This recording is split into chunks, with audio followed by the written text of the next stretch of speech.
বন্ধুরা, তোমাদেরকে আজকের দীঘার ভিডিওটা দেখাচ্ছি, দেখো। খুব ভালো লাগবে।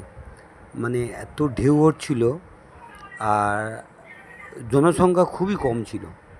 মানে প্রচণ্ড গরম পড়েছে তো, আর গরমে আর এই রোদে কেউ বাইরে বেরোতে চায়নি।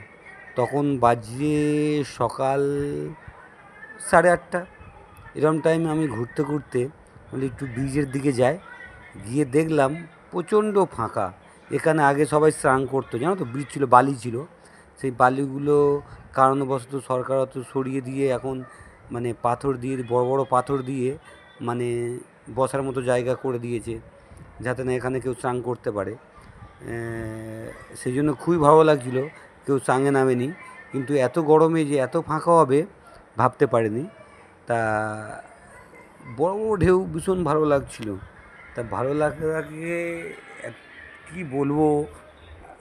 তোমরা সবাই এসছো, কিন্তু এই টাইমে আসলে যে মানে হাওয়াও হচ্ছিলো ভালো, আর খুব ভালো লাগবে, কেন ফাঁকা ফাঁকা তো ভালো লাগবে।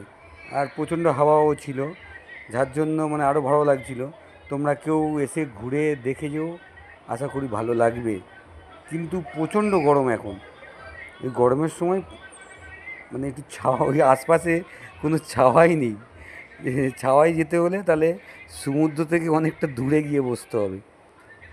দেখেছো কী সুন্দর সুন্দর ঢেউ, হেভি লাগছিল। ফাঁকা ছিল, মানে যারা হয়তো আজকের চলে যাবে তারা জাস্ট একটু ঘুরে মানে চলে যাবে বলে এসছিল।